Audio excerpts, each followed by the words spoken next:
So, Macedonia recently got a car-sharing service. How advanced, I know. The service is called Avant2Go and it's started by Slovenian rental car company Avant Car. I should mention that this video is not a review of the car-sharing service, though I will say that it works perfectly fine. This is rather a review of one of the cars that they offer. Now, admittedly, I don't really need a car-sharing service because I have 3 cars right now in my fleet, but for me, the car sharing service meant free cars to review. Well, not free, but you get the point. And yes, by the way, full disclosure, I am not being paid a dime to talk about this. This is just a little mini review of one of the cars offered by the car sharing service, which is the Smart Fortwo EQ. Now, if you're an OG subscriber, you'll remember that I used to have a Smart Fortwo. It wasn't mine, but it was my daily driver for a little while before I got my Mark V Golf.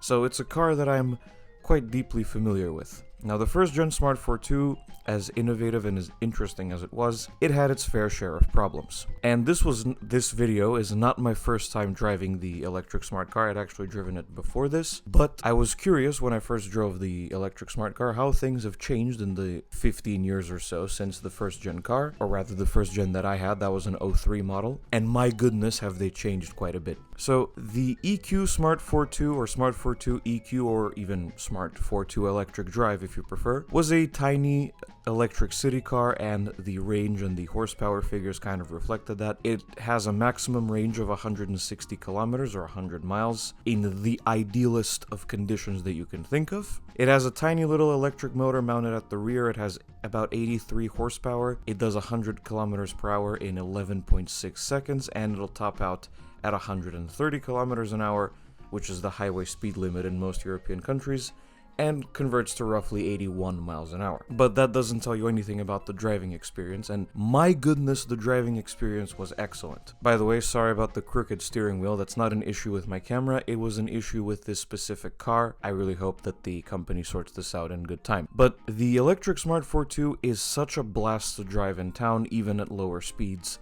It's actually kind of hilarious. So it's not fast, as I said. 11.6 seconds to 100 kph is nothing crazy, but it pulls really hard from 0 to 50 kph, which is about the speed that most people go in the city, about 30 miles an hour. It pulls really hard, and it's really freaking fun. It's also very kind of direct and super responsive, and it immediately responds to all your inputs, and it's just fun to toss around and have fun in. One thing I did notice that I didn't like very much is that there's no way to adjust the regen braking, and when I do drive an electric car, I'd like that to be a little bit higher than normal. But other than that, the electric Smart Fortwo is an absolute blast, and I kind of really want one now, because it's a perfect fit for the type of city driving that I do. Most of my city driving is currently handled by my Volkswagen Up, you know, the car that I keep telling you I'm going to make a video about, and I still haven't done that, even though it's been well over a year since I acquired it. Yeah, that one. That one has a tiny little 3-cylinder engine, and it gets the job done, don't get me wrong. It's an excellent city car, and I love my Volkswagen Up to bits. But I would love an electric smart car for my daily driving town needs, not only because I can charge it at home, but also because, well, it just makes so much sense for my particular use case. I hardly ever travel with more than one person in the car. That's usually Mrs. Core or whatever. I can charge it at home since I have access to electricity on my driveway, and because it has such a small battery, I can charge it through regular house electricity without installing an EV charger, which can get quite expensive. It has all the equipment you could need. It has air conditioning, some of them came with heated seats and navigation, and later models I believe even included Apple CarPlay, which is awesome. And it looks cool.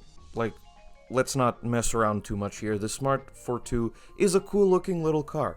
I admit when I first saw the 3rd generation, I was a little on the fence about it because the 3rd generation was the only one to have a nose, despite the fact that there was no engine in the front, though they obviously did that for safety regulations. But I love the look of it, and I love the way it drives, and I think that if you do need a car for city driving and you don't carry more than one person in the car regularly, this car makes so much sense. And I kind of feel bad for claiming to myself that I don't need a tiny little electric car to toss around the city when I need it.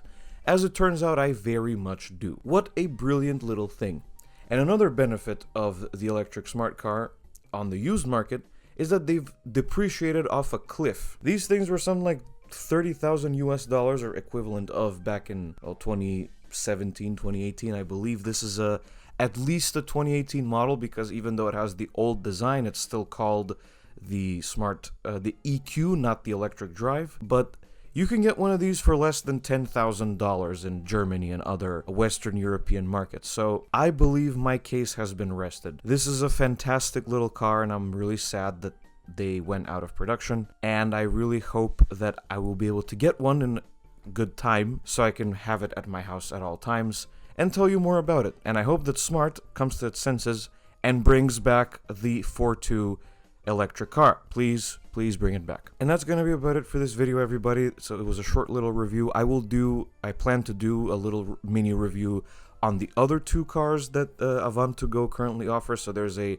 Smart 4 as well, obviously an electric drive version as well, and there's also the Renault Zoe, which is also equally just as interesting. So thank you for watching this video. If you liked it, be sure to hit like and subscribe to the channel. Also, check out the community tab for updates on upcoming videos, and I will see you guys in the next video.